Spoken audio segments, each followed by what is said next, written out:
что я вам сейчас расскажу, это просто удивительная вещь. Ну, выезжаю я утром сегодня на аэропорт, сегодня в направлении Киева, через Мадрид, Амстердам и потом в Киев. То есть сегодня ночью буду в Киеве. Вот сейчас вылетаю из Пальма-де-Майорка и при чекине на бизнес-классе уже после того, как моя ассистентка проверила все дороги, все, что мне нужно, все тесты. Короче, стою на чек-ине, и мне говорят, тебе нужно еще какой-то тест, антиген тест. Я говорю, что это за тест? Ну, это на антитела. Этим самым я, понимаю, что у меня этого теста нету. Прошу их запустить меня не запускают. У меня 2 часа до посадки. Я спрашиваю, где это можно сделать на аэропорту. Они говорят, на аэропорту нет, едьте в город. Еду в город, лечу просто в город. Моя жена подъехала, забрала меня, мы поехали в город, нашли клинику, вторую, не первую, вторую клинику. Я забежал туда, там 50 человек стоят и ждут того же самого теста. Я прошу каждого, умоляю, то есть улыбаюсь, прошу, подхожу к одной даме, говорю с ней на английском, на немецком. Она берет меня за руку и проводит везде. Там в течение 50 минут я делаю этот тест, и она говорит, в течение часа он должен прийти. Но это мне не хватает для того, чтобы сделать чек-ин. Я уже еду назад с тем, что я оплатил, и с надеждой того, что мне придет на электронную почту. Но в конце концов сейчас ситуация такая, что я параллельно закидываю ассистенту своему задачу, чтобы они искали этот тест где-то в другом направлении. Вот иногда приходится прибегать к таким методам, которые я не люблю, это не мои ценности, но мы параллельно нарисовали такой тест для того, чтобы, если вдруг не хватит по времени для нормального теста, мы включили вот это. Ну и что происходит? Я подхожу к чек-ину, и в это время у меня как раз ровно в это время я получаю возможность и получаю этот тест, то есть мне не нужно использовать эту возможность ложную, о которой только что я говорил. И да, сейчас я сижу в бизнес-классе в направлении Мадрида, и через уже несколько минут отправляюсь в Мадрид, и потом через Мадрид в Амстердам. Так что следите за путешествием, это будет интересно. Долетел до Мадрида, и вот сейчас продвигаюсь с одного терминала в другой. Солнышко светит, но я думаю, это сейчас очень быстро изменится, потому что мы будем лететь в холодную Европу, в Голландию, а потом в Восточную Европу, в Киев. Нахожусь в аэропорту города Мадрида уже более 4 часов. Задержался самолет. Лечу сейчас в Амстердам. Там опаздываем на следующий самолет. Скорее всего, буду ночевать в Амстердаме, и потом лечу уже в Киев. Да, все пусто везде. Тут люди ждут. Пустой аэропорт. Последний самолет, наверное, который улетает отсюда. Ну, чем можно разбавить такое время? Я думаю, лучше всего читать, смотреть какие-то интересные видео, именно поучительные, образовательные. Ну и провел очень много зумов, вычитал 3 главу своей новой книги и так далее и тому подобное. Ну, можно много делать. Сейчас вот собираюсь, иду на посадку. Я не привык жаловаться. Хочу сказать, что то, что я здесь пережил, это новый опыт, который нужно принять, переработать также эмоционально, потому что люди эмоционально устойчивые, те люди, которые достигают огромных результатов в жизни. Мой новый опыт с KLM, с испанским сервисом, очень интересный такой, поэтому я нахожусь здесь сейчас на борту корабля KLM в первый раз. Расскажу вам чуть позже больше. Ну, давайте заходим на борт корабля, посмотрим, чем тут нас накормят, как нас уложат спать. Да нет, мы всеми довольны вещами. Hello! Good evening, buenas noches. Hello! Hey!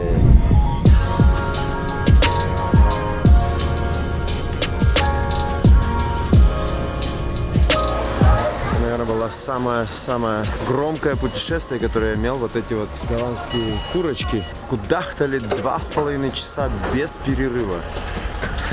С чудесным чувством юмора. Я даже вот удивился в такую ночь, как они так, видно, устали очень сильно. Ну вот, наконец-то мы в Амстердаме доехали и радуюсь жизни. Вот нас довели до такого места здесь, где люди задают свои данные и получают ваучеры на гостиницу, на еду и на всякие разные другие вещи, чтобы люди опоздали на очень много разных самолетов в разные страны. И вот так вот КЛМ решает этот вопрос. Думаю, что не так уж и совсем плохо. Так, получил все ваучеры сейчас. Я иду до гостиницы, уже ляжу спать. И завтра утром на свежую голову, помывшись, побрившись, наполнившись, полечу в Киев. Приехал в полный снег. Вот сейчас за 50 евро доехал с аэропорта на такси 10 минут до гостиницы и двигаемся дальше. Ну что, замечательно, что очень быстро получил ключи от комнаты, буквально без всяческой бюрократии и всего того, что мы знаем на ресепшене. Вот маленький рум-тур. Такой вот гостиничный номер мы получили сейчас. То есть я получил сейчас, чтобы переночевать до утра. Да, сейчас пойду в душ и потом двигаемся дальше. Итак, 6:30 встал здесь в гостинице в городе Амстердам, около аэропорта. Вчера уже где-то к 2 часам уснул. Сегодня встал утром без будильника, как всегда. Контрастный душ, отжимания. Двигаемся вперед полными силами. Да, Киев, ты меня ждешь, и я лечу к тебе. Вот сейчас нам раздают здесь завтраки, такие пакеты, breakfast, как ланч-пакеты, которые существуют. Но вот я перед всеми преклоняюсь людьми, которые едут на бейскэмп 2-3 дня. Конечно, я уже летал очень далеко. Самое длинное путешествие у меня было в Энкоредж, 19 часов полета одного. Приехал в аэропорт города Амстердама сейчас. Вот на утро, бизнес-лаунж. Что интересно, я сейчас прошел все, просто абсолютно все, весь контроль. И ни разу, абсолютно ни разу меня не спросили ни антиген-тест, ни PCR-тест, ничего не спросили. Вот сижу сейчас на борт корабля, зайду вообще без никаких проблем, сделав до этого все тесты. Ребята, представляете, я вовремя сажусь в самолет.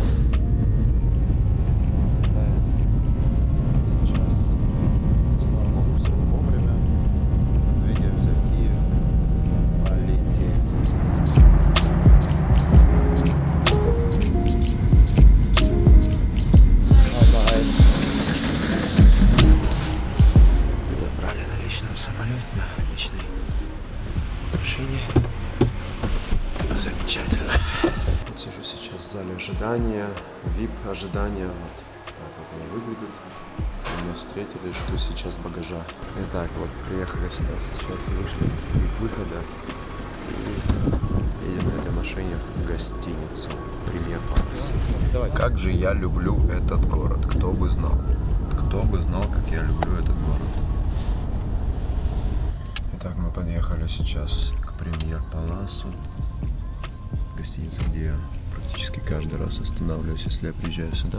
Ну вот что в первую очередь нужно покушать, Миша? Что? В Украине настоящий украинский. Настоящий украинский борщ. Вот мы здесь в Премьер-Паласе заехали сейчас. Маленький рум-тур. Комната имени Высоцкого. Здесь вот такая вот спальня. Здесь вот я. И огонь. И вот зал с пластинками Высоцкого. Сижу сейчас в ресторане в городе Киеве, в ресторане «За двумя зайцами». Как за двумя зайцами погонишься, ни одного не поймаешь, но тут все поймаешь 100%, потому что пища здесь просто уникальная. Вот сейчас начал кушать солянку, это просто вкусно. И тут нас так встретили, вот сейчас познакомитесь с одной дамой, мы ее сейчас позовем, Лариса ее зовут, и она просто, шикардос. Она нас встретила, как будто всю жизнь знала. Как вас зовут? Лариса Ивановна хочу. I'm glad to see you in this restaurant. Нет, на русском, молчи. Да. I'm glad to see you in this restaurant because this is very positive energy and so much молчи and so much people go to this place. Why? A very old restaurant. This is 20 years. Я херею. And every day in this place, this is live music, live song, and Jewish, Russia, Ukraine, and so much Soviet. А почему здесь так хорошо? Because this is very positive energy in this place. Very big positive Нас energy. притягивает всегда хорошая позитивная энергия, где бы мы ни находились. Вот Германия, Испания, вот, а сейчас вы на Украине. Да, this is Ukraine, and we love all people, all countries, from all countries, really, because you very positive, and I'm very positive. Вот нас Лариса, как вас Ивановну Хочу и Ларису Ивановну. Есть такое Мимино было такой фильм был Мимино. И вот Ларису Ивановну хочу, и вот она нас так встретила, как будто мы тут всю жизнь уже гости и друзья, и она нас ждет, и вот. Чтобы ты понимал, меня блогеры снимали 110 тысяч подписчиков и хвалили. Это когда я в грузинском ресторане, ребята, наверху работала. Нет, this is... Это эмоции украинской дамы Ларисы Ивановны.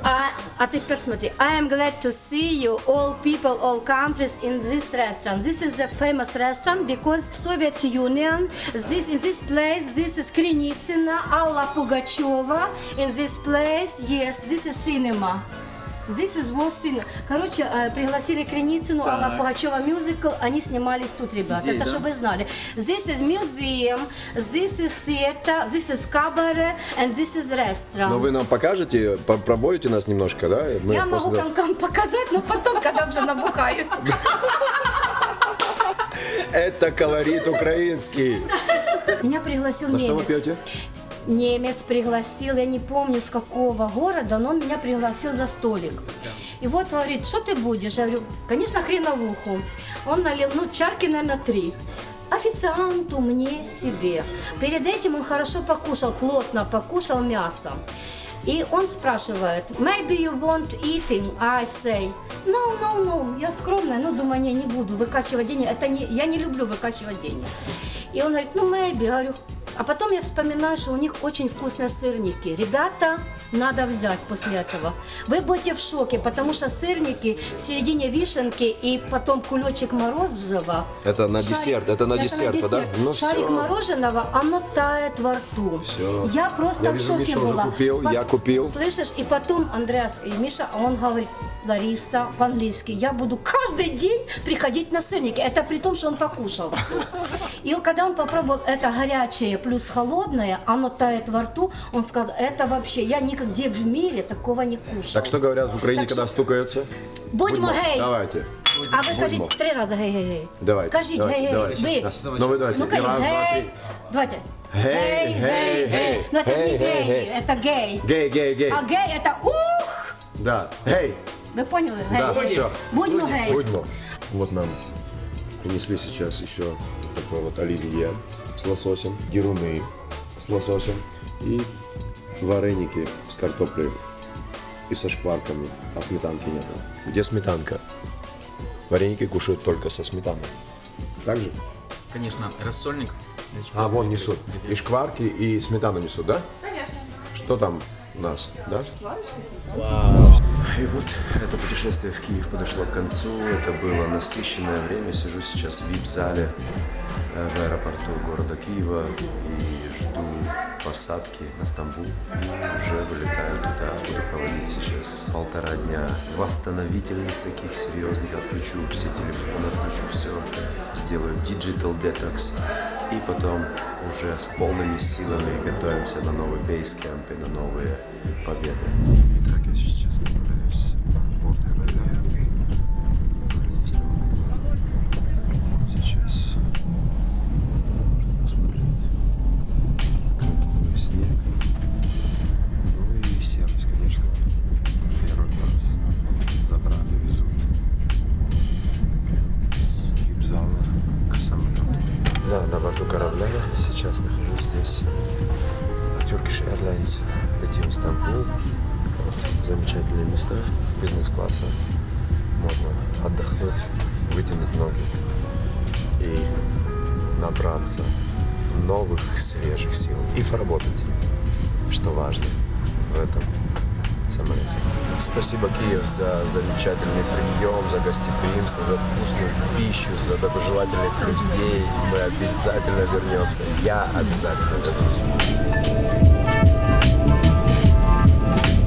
Из снега в солнце летим.